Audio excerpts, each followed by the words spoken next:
Welcome. This is Finance Friday. This is the show where we give you the information you need to help you grow and protect your wealth. I'm Amy Novakovich, a certified financial planner and chartered retirement planning counselor. Go ahead and share this video out. I'm going to go ahead and do that now if I can possibly do two things at the same time, and then you're probably going to hear the volume on my phone because I still haven't figured out how to. See? There it is every time. I just can't time it right.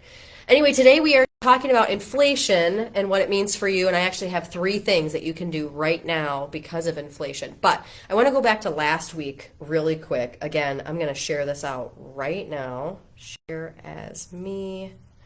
Because I think we're going to cover a lot. Hi, thank you. Yeah, I'm clearly not feeling too great.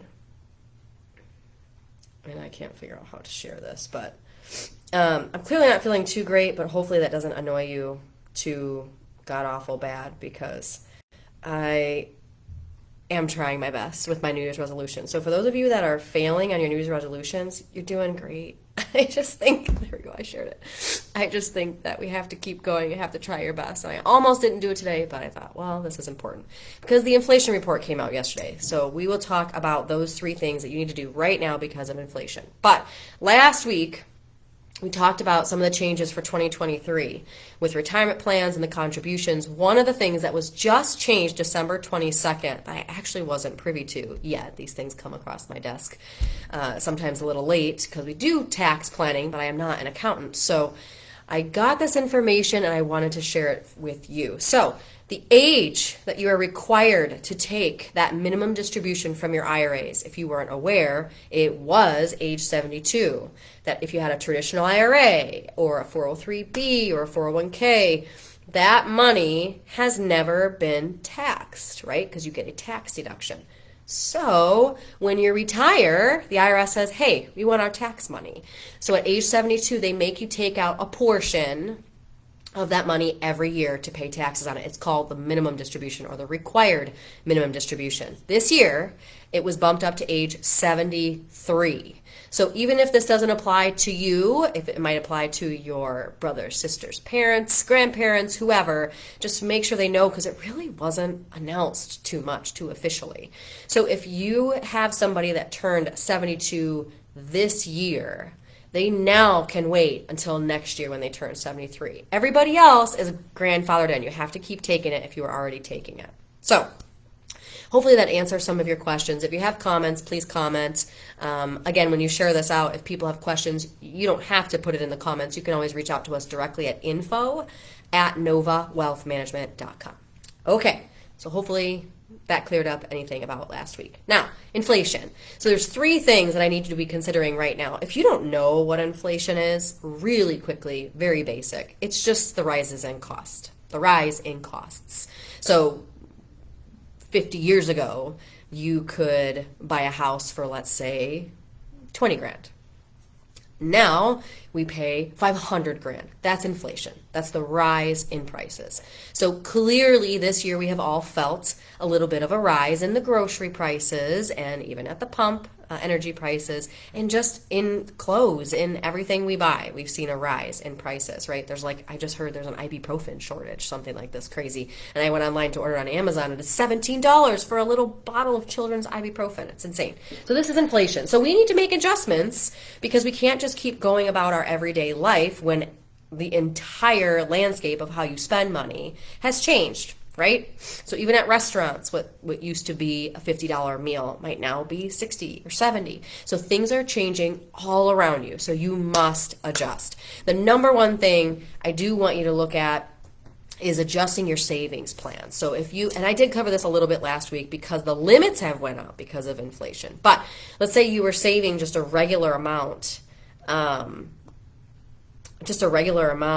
in your savings account or investment account. Like let's say you had $200 a month going in for savings. I would go ahead and up that especially if you got an increase in pay. I mean, I know that sounds like common sense, like, oh, hey, I got an increase in pay, I should up my savings. But people don't. It doesn't happen, right? So I want you to make sure that one thing you take away from this is everything around you has to adjust, including upping your savings, because inflation has gone up. So if you don't up your savings, guess what? Your savings later in life is not going to amount to what you need it to be because there was inflation. So that's the number one thing I need you to do now. Now that's a really quick one. The next one's going to take a little bit. So the next one is adjusting your portfolio. I wanted to give some tips and tricks on how to adjust your portfolio in an inflationary environment. So first of all, when there's inflation, one of the ways that our government can bring down inflation is by rising interest rates. So you may have heard this buzz of, oh, interest rates are going up, the Fed raised interest rates. You may have heard this lingo. Now, what that means for you is if you have an adjustable rate loan, so like a HELOC, a home equity line of credit, your rate went up. If you have credit card balances, your rate went up. If you have adjustable rate mortgage that's going to come up in a couple of years, your rate now, when the fixed period ends, will probably be higher than what you thought it might when you first started planning for that ARM. Now, there's not the huge percentage of ARMs that there used to be, like in the crash of '08, but there are still some. So if you have an ARM, if you have a HELOC, if you have a business loan that goes off of prime, your rate went up. So all this happens, rates are going up, right? So that upsets the stock market. So again, if you have been hearing the terms, the stock market hasn't been doing well. In 2022, the NASDAQ, which is over 5,000 companies, went down 33%. The S&P, if you don't include dividends, the S&P just pure performance was down over 20. If you include dividends, you add that back in, it's like just shy of 19 that it was down for the year. So companies like, I have some of the numbers here, Amazon. That's the biggest one. You know what? That's a fun one. I'll save that for last. Apple, for the year 2022, was down 27%. But year to date, so 2023 so far, it's up 2%. Google, last year, 2022, was down 39%. Holy cow. A company like Google to be down 39%. I mean, you probably own Google in every investment, any stock investment, large cap stock investment, mutual fund, ETF, portfolio in your 401k, portfolio in your annuities, probably own some Google. So down 39% in 2022. That's a big number. Tesla.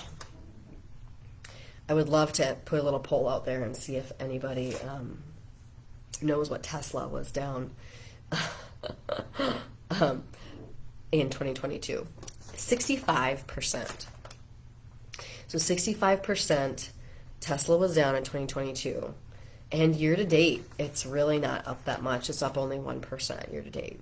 Microsoft, and then I have one more after this. 29% down in 2022. Still negative for the year. Year to date, -3. And Amazon, here's the big one. Amazon cut in half last year, guys. So Amazon was down 50% 2022. You might not even realize it because we all order things on Amazon so much. So it's like, how would I know their stock went down 50%?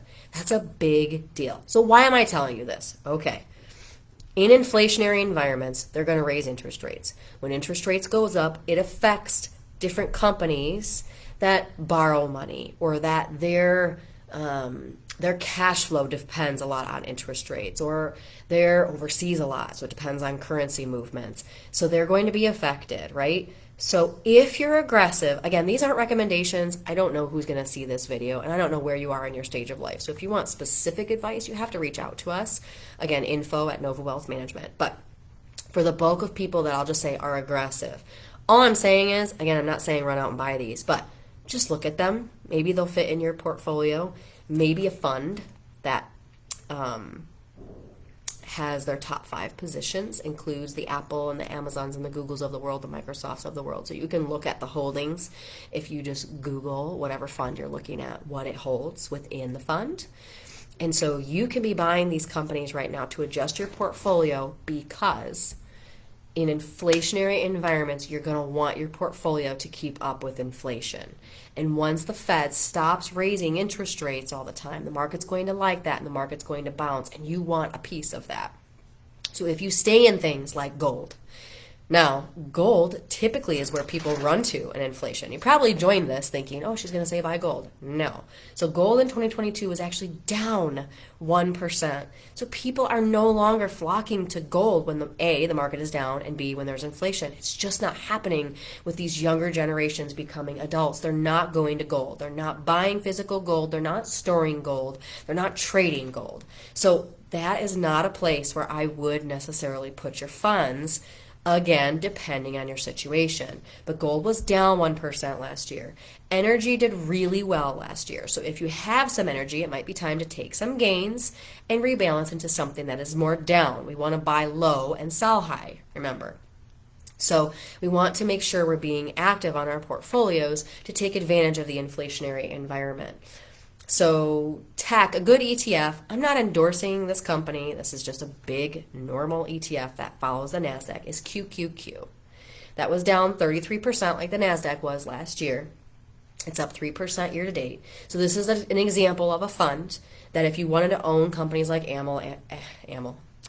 Apple, Amazon, Google, Microsoft, Tesla, those names are all in the QQQ. So you look up the holdings, or you don't have to, and you just see how the performance might fit in your overall portfolio, because it is a more aggressive fund. It's a lot of tech stocks, but it's 5,000 companies, so it is a pretty good indication of our markets. So if you're going to adjust your portfolios for inflation, that's one that I might look at or consider. So again, quick recap, we're talking about inflation and what you can do right now. The first thing, if you're sharing this out and you're watching this on the replay, sorry, I try to review for people that are hopping on the live, so I just try to summarize real quick. The first thing was to adjust your savings. So many people, you obviously have to adjust your spending, right, because inflation causes you to spend more money, but then they don't adjust their savings. You would think this is common sense, but we don't stop to think about our finances all the time. That's why we do this video. So you go out, you adjust your savings plans, whatever you were saving for your child's college, whatever you were saving in retirement, whatever you were saving just parking money in a savings account, up it, increase it. You're in inflation, you're going to need to keep up with it. And number two was reevaluate your portfolios to include now companies that have been distressed because of the rising interest rate environment we've seen because of inflation in the last year.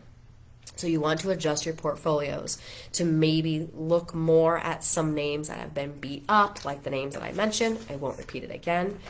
Instead of, fix things like bonds or CDs. That's for shorter term money. That's great for shorter term money. But for longer term retirement money, we want to adjust our portfolios for inflation. Okay, number three. So now that we've talked about interest rates rising because of inflation, some people may be paying a fixed amount on their credit cards monthly, or fixed amount on your medical bills, or fixed amount on your home equity line of credit or mortgage. I would suggest, not only because of interest rates rising, I mean, that's obviously a main reason why your payment might be required to go up, is because interest rates have risen.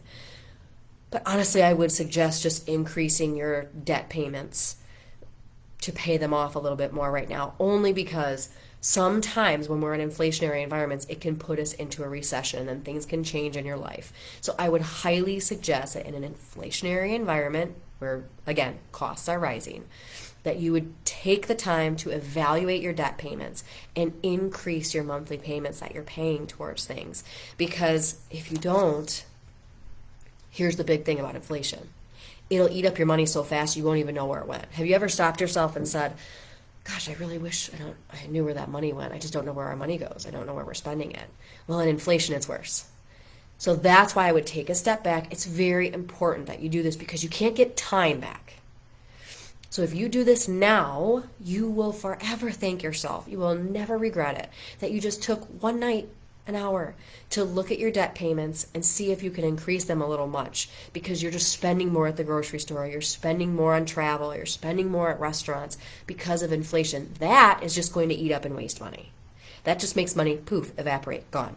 So if you increase your debt payments, it tries to help you control your finances when inflation is so rampant.